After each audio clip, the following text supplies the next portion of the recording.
Buen día, amigos. Bueno, decirles que ayer, lamentablemente por un error mío, no se grabó la primera parte del programa sobre la inteligencia artificial que comenté ayer por FM 105.1. Para hacer una pequeña introducción, quería decirles que la inteligencia artificial es la combinación de algoritmos planteados con el propósito de crear máquinas que presenten las mismas capacidades que el ser humano. El algoritmo es un conjunto de operaciones, una cadena de instrucciones precisas que siguen un orden. Yo creo que es importante tener por lo menos un conocimiento de la inteligencia artificial, y en este programa traté de llevarles a ustedes un poco de claridad. No toda la claridad, pero sí intenté poder explicar un poco cuál es el sentido de la inteligencia artificial. Por lo tanto, escuchemos la segunda parte y espero que sirva por lo menos para poner un poco de luz en algunas cuestiones que son importantes. Gracias y muy buen fin de semana. Seguimos, amigos, con este informe sobre la inteligencia artificial que estoy intentando llevarles a ustedes para que pueda comprenderse un poco más. En el año 2020, el gran rabino jefe, Eliezer Weiss, y el jeque Abdallah bin Bayat, uno representando al judaísmo y el otro al Islam, firmaron en el Vaticano su adhesión a la declaración del llamamiento de Roma por la ética de la inteligencia artificial. El acto tuvo lugar en presencia del presidente de la Pontificia Academia para la Vida, el arzobispo Vincenzo Paglia, quien calificó el gesto como un gran gesto de paz. También se contó con la presencia del presidente de Microsoft, Brad Smith, el vicepresidente mundial de IBM, Darío Gil, y el economista jefe de la FAO, Máximo Torero Cullen.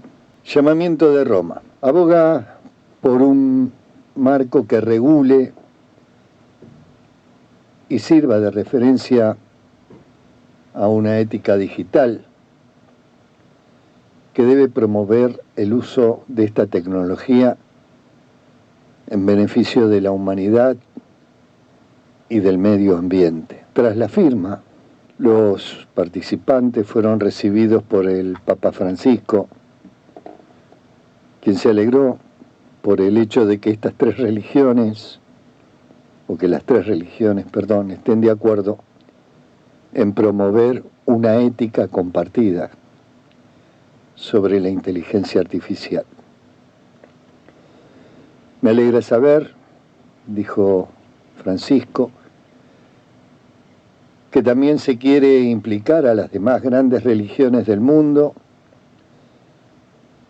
y a los hombres y mujeres de buena voluntad, que esta reflexión ética sobre el uso de algoritmos esté cada vez más presente, no solo en el debate público, sino también en el desarrollo de soluciones técnicas. Y Francisco recordó que toda persona debe poder disfrutar de un desarrollo humano, solidario, y que por lo tanto hay que estar vigilantes para que el uso discriminatorio de estos instrumentos no se arraigue a costa de los más frágiles y a expensas de los excluidos. Se puede tomar el ejemplo de las solicitudes de asilo, y no es aceptable que la decisión sobre la vida y el destino de un ser humano se confíe a un algoritmo o a una máquina, dijo el Santo Padre. Y ustedes saben, y les decía al principio, que un algoritmo es una secuencia de pasos definidos, por supuesto, para que resuelvan un problema. La Santa Sede lleva tiempo trabajando para que la gente tome conciencia sobre los desafíos que plantea esto que llamamos inteligencia artificial. Constituyó una fundación, la Fundación Rennes-Alzans, que depende de la Pontificia Academia para la Vida, para que pueda trabajar en este campo. En febrero del año 2020, en la presentación del documento en este que están adheridos los judíos y musulmanes, el Papa se refirió a los desafíos que la inteligencia artificial plantea al hombre de hoy, a nosotros. Lo hizo tras las plenarias de la Pontificia Academia para la Vida, dedicadas a este tema. Dijo que la galaxia digital, y en particular la llamada inteligencia artificial, están en el corazón mismo del cambio de época que estamos atravesando. Y que dicha inteligencia está cambiando nuestra forma de pensar y de actuar. Y advirtió, mis amigos, sobre los peligros que esta conlleva. El control de los datos reduce a las personas a menos consumidores, sometidos a intereses privados de unos pocos, y adormece el pensamiento crítico y sobre todo el ejercicio de la libertad. Pero también tiene un gran potencial porque va a servir seguramente para solucionar temas como enfermedades que hasta hoy no han podido encontrarse cura. Estar atentos a estos cambios porque son muy importantes. ¿Y hasta dónde nos van a llevar? A perder nuestra libertad, a que la ética desaparezca, a perder nuestro libre albedrío. ¿Nos guiarán las máquinas en las decisiones que tenemos que tomar? ¿O seremos nosotros, pensadores, los que elijamos? Las democracias se moverán manejando las masas, no solo las democracias, usando este tipo de inteligencia. Hoy rondan por todo el mundo un montón de noticias falsas. ¿Qué será si esto llega a hacerse generalizado y vivamos con noticias falsas y tengamos que decidir por esas noticias o algo que decidir y que esté entre estas noticias? Todas las fake news que hay, que ya han sido descritas por muchísima gente, incluso por el Papa, hoy nos inundan en nuestros celulares, incluso en los periódicos que más tiradas tienen. ¿Qué pasará cuando la máquina maneje esta información? Conozca absolutamente todo sobre nosotros.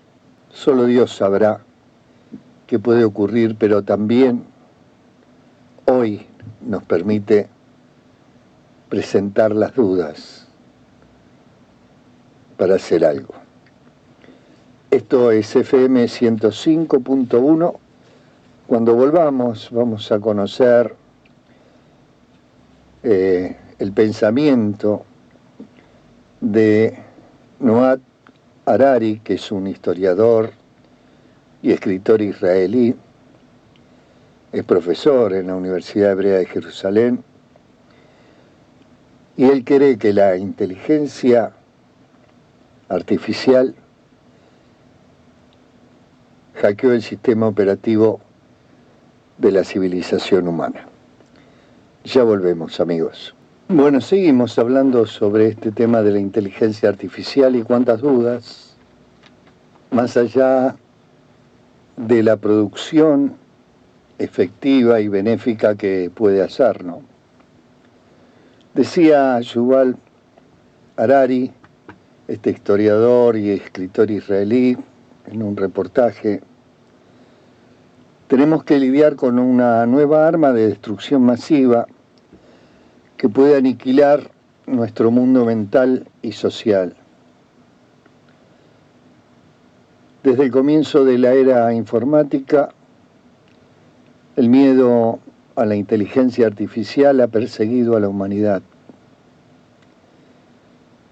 Hasta ahora, estos temores se centraban en las máquinas que utilizaban medios físicos para matar, esclavizar o sustituir a las personas. Sin embargo, en los últimos años han aparecido, amigos, nuevas herramientas que amenazan la supervivencia de la civilización humana desde una dirección inesperada.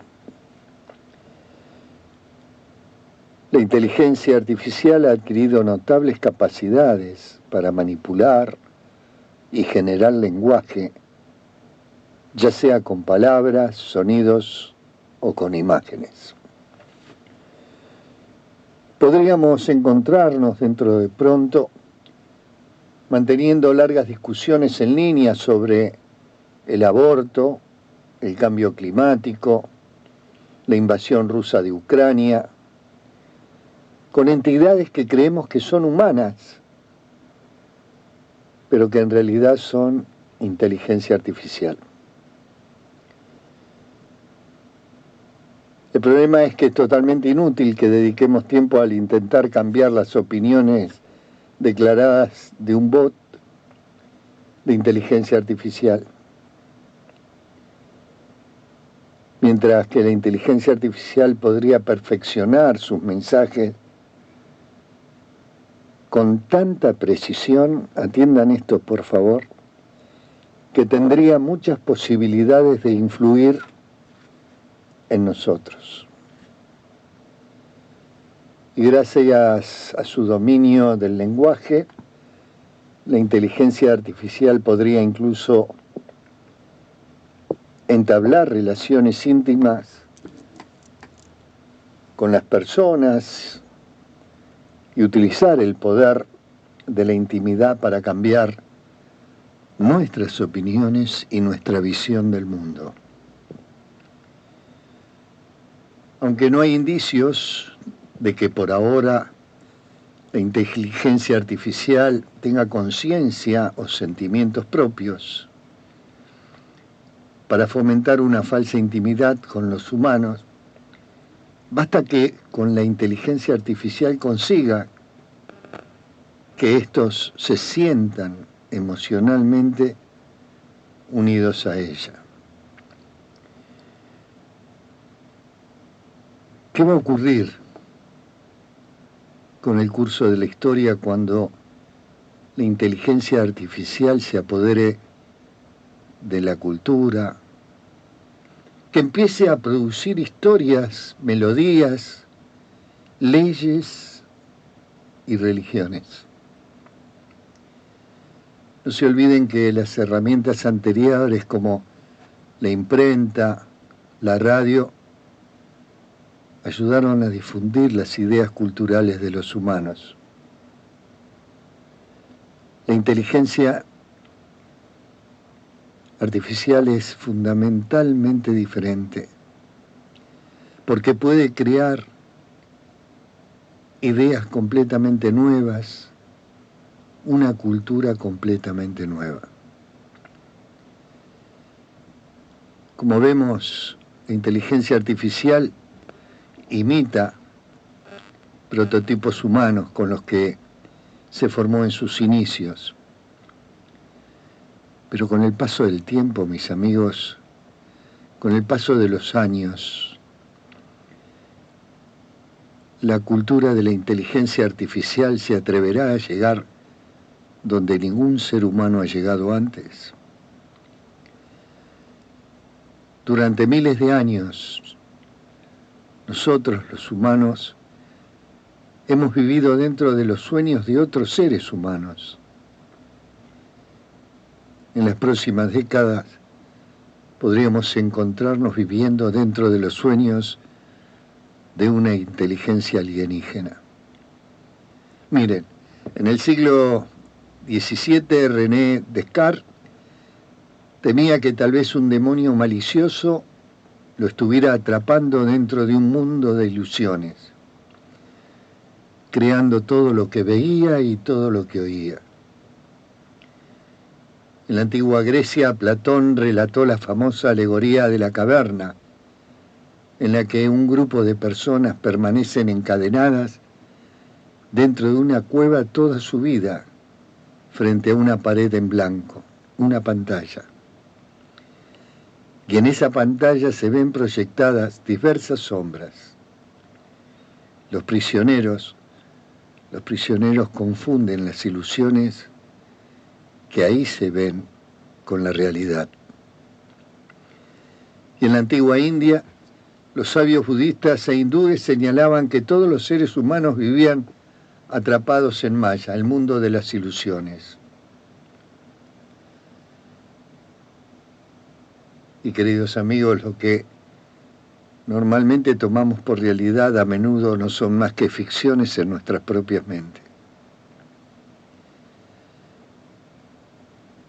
Porque no se olviden que la gente puede librar guerras enteras, matando a otros y estando dispuesta a morir debido a sus creencias en esta o en aquella ilusión. La cuestión a la que nos enfrentamos es cómo asegurarnos de que las nuevas herramientas de la inteligencia artificial se utilicen para el bien y no para el mal. Por eso hay que exigir rigurosos controles de seguridad antes de que estas potentes herramientas salgan al dominio público. Esto es lo mismo que una empresa farmacéutica no puede lanzar nuevos medicamentos antes de probar sus efectos secundarios a corto y largo plazo. Por eso las empresas tecnológicas no deberían lanzar nuevas herramientas de inteligencia artificial antes de que sean seguras. ¿Y por qué no el despliegue no regulado de la inteligencia artificial crearía un caos? Tal vez un caos en todos los aspectos de nuestra vida. Un caos social que a lo mejor podría beneficiar a aquellos personajes y podrían arruinarse las democracias. Decía Yuval Harari que la democracia es una conversación y las conversaciones se basan en el lenguaje. Y cuando la inteligencia artificial hackee el lenguaje, podría destruir nuestra capacidad de mantener conversaciones significativas. Acabamos de encontrar una inteligencia alienígena acá en la Tierra. Todavía no sabemos mucho sobre ella, salvo que a mi parecer podría destruir nuestra civilización. Deberíamos poner fin al despliegue irresponsable de herramientas de inteligencia artificial en la esfera pública y regular la inteligencia artificial antes de que ella nos regule a nosotros. Y la primera regulación que sugiero es hacer obligatorio que la inteligencia artificial revele qué es una inteligencia artificial. Si estoy manteniendo una conversación con alguien y no puedo saber si es humano o una inteligencia artificial, se acabó la democracia. En 1938, Orson Welles se aprovechó de la credibilidad que reunía el medio radiofónico para convencer a las audiencias de un inminente ataque extraterrestre. Y en la misma línea, las redes sociales en el nuevo milenio dieron lugar a las malas noticias. Libre albedrío, libertad, ética, que es todo lo que se presenta en este tiempo de inteligencia artificial. ¿Seremos capaces de distinguir lo bueno de lo malo? ¿Seremos capaces de utilizar esta herramienta para el bien de la humanidad? ¿Seremos capaces, mi amigo o mi amiga, de mantener nuestra libertad, nuestro pensamiento, nuestro criterio propio, la libertad de permitirme decidir lo que quiero?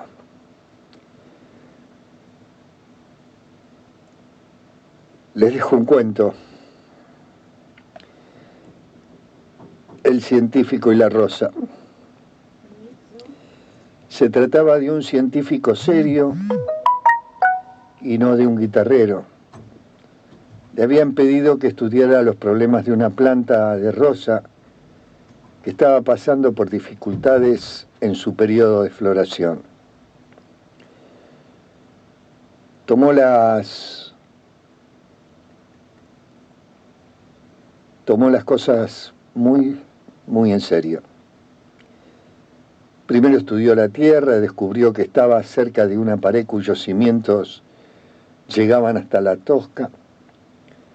La greda estrella había sido tirada precisamente en el lugar donde luego tuvo que estar el rosal. Se trataba de una tierra con historia y con condiciones muy negativas. Además, toda la lluvia que caía sobre aquella parte del tejado se descargaba en el alero que daba justo sobre la planta. Podía suceder que a veces hubiera exceso de humedad, carecía de sol por la mañana, en cambio de tarde lo tenía en demasía. Había muchos porqués en la historia previa de su tierra y en la geografía que le tocaba compartir. Pero también las sabía en su propio ser de rosal y en la historia de su crecimiento. Porque esa variedad no era la más adaptada a este clima. Fue plantada fuera de su época y de pequeña había sufrido un serio accidente que por poco termina con su existencia. Cuántos traumas y condicionantes. Realmente, al leer el informe era como para desesperarse. ¿Qué se podía hacer? Aparentemente se trataba de circunstancias irreversibles o muy poco variables. Pero ahí estaba, a mi parecer, la equivocación. La suma de todos los porqués del pasado de la rosa no daba ninguna explicación sobre el para qué de su existencia ahí. en ese lugar y en esas condiciones. Todos los porqués se referían a su pasado y eran simplemente informes sobre la realidad existente y comprobable. Y lo que en realidad interesaba era el presente de la planta y su futuro. Fueron nuevamente al científico para pedirle un consejo. Más que ello, quizás quisieron saber para qué la planta estaba justamente ahí y no en otro lugar. ¿Para qué se le pedía a la pobre Rosa que viviera esa geografía e historia con tantos condicionamientos negativos? Y el hombre, que era un científico en serio, no un guitarrero, les respondió: eso no me lo pregunten a mí, pregúntenselo al jardinero. Y era cierto, la respuesta estaba integrada en un plan mucho más amplio que el de la simple historia comprobable de la planta. El jardinero tenía un proyecto en totalidad que abarcaba todo el jardín. En su sabiduría conocía muy bien todo lo que con su ciencia descubriría el científico, y sin embargo quiso que la rosa viviera y que su existencia embelleciera dolorosamente aquel rincón del jardín, comprometiéndose a vigilar sus ciclos y a defender su vida amenazada. El jardinero estaba comprometido tanto con la rosa como toda la vida y la belleza del jardín. Eso dependía de un plan nacido en la sabiduría de su corazón y por lo tanto no podría nunca ser investigado por el científico, que reducía su búsqueda a la mera existencia de la planta individualmente considerada en su geografía concreta. Al médico podrás preguntarle sobre los porqués de tu dolor, al psicólogo sobre la raíz de tus traumas, al historiador y al sociólogo el pasado que te condiciona. Pero el para qué fuiste llamado a la vida aquí y ahora, eso tenés que preguntárselo a Dios.